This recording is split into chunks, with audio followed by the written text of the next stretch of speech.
and if I go ahead and check over here, as you can see, A, C, D and E, perfect.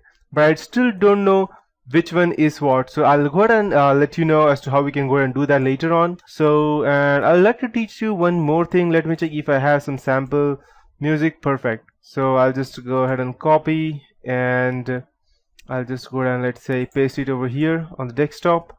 And since I'm on desktop, let's see if I have the Kalimba mp3 over here. So let's say, for example, if I want to go ahead and start that, I can just go ahead and type start Kalimba period mp3, and as soon as I go ahead and hit enter, you should be able to listen this specific mp3 right now.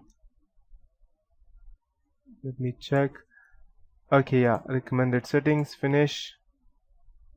Yeah, so as you can see that I have this music running on over here. Okay, so this is just an example as to how we can go ahead and delete do that. After that, if I want to go ahead and open a directory with a space, you may know that I'll just go ahead and rename it. I'll do one thing. I'll just go ahead and rename it from over here, rename user, and I'll name it to, let's say, I'll do one more example. Wait, I have another idea. To user space test, I'll just go and type. And if I want to go ahead and delete this directory, so I cannot just type rmdir user space test. It won't be removed. The reason being that there is a space in between, so it won't be able to go ahead and detect that automatically. So in order for us to go ahead and do that, I'll have to go ahead and type something like, let's say, for example, rmdir, and let's say, I don't know exactly how it works. Let me see. User test. The syntax of the command is incorrect, so I'll just go ahead and let me check.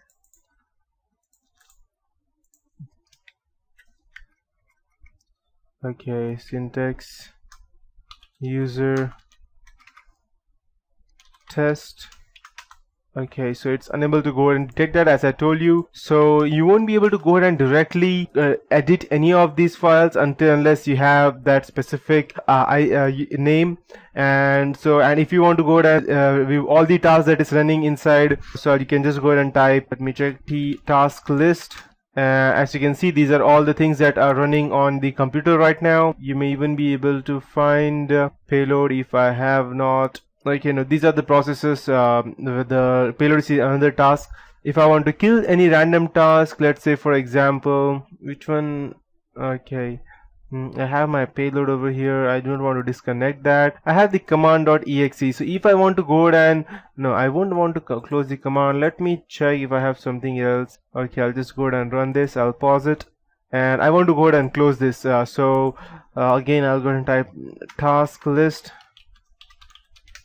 And you can see we have WM player over here, and I want to go ahead and kill that specific task. So the PID for it would be 752. So I will have to type TASKKILL space / PID and the PID number. So here it is 752, and so send termination signal to the process, and let's check if it's closed. Perfect, it's closed. So that is one option of doing that. And I can also go ahead and check all the outgoing connections or all the active connections.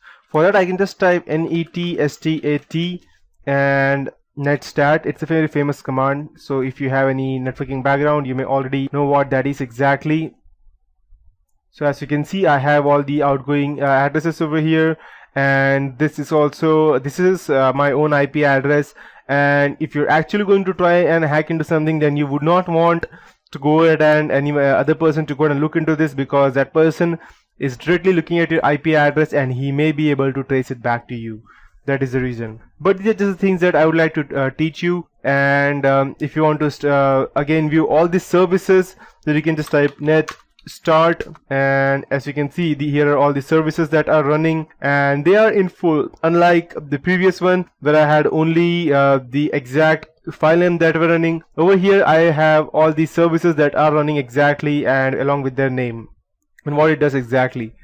So, and let's say, for example, if you want to go ahead and read a text file, then I'll just go ahead and create a text file over here.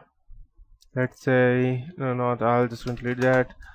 Create a simple text file. Now I'm in test1, and I'll type this is an awesome text file. Now I'll save it, and if I want to go ahead and read the contents over here, I can type cat and arrow, and okay, what was the name? Okay, the name was text1, so I type cat and I can type test1 period txt, and okay, but I believe cat was the right one.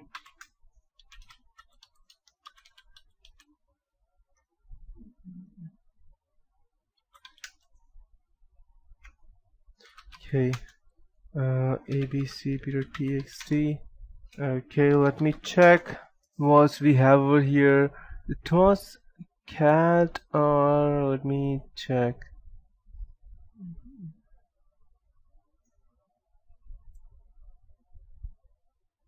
Okay,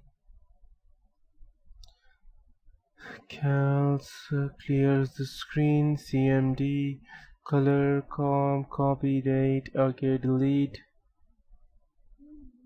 Okay, it was cat previously, or it is right now. I cannot see no reason why it is not supposed to work. But anyway, if you need to go ahead and gather information, then you can just go ahead and type these things and you will be able to normally go ahead and view that. I will go ahead and check why it is not working and I'll get back to you. And just one last thing, just in case if you're trying to kill any task and you're unable to kill that, the one which I showed you previously, such as taskkill and /PID, and over here the period ID number. If you even by doing this you are unable to go ahead and kill that specific task, then you can go ahead and type something like /F space / and you can type PID in capital and the PID number whichever you want to. This will go ahead and forcefully kill that task.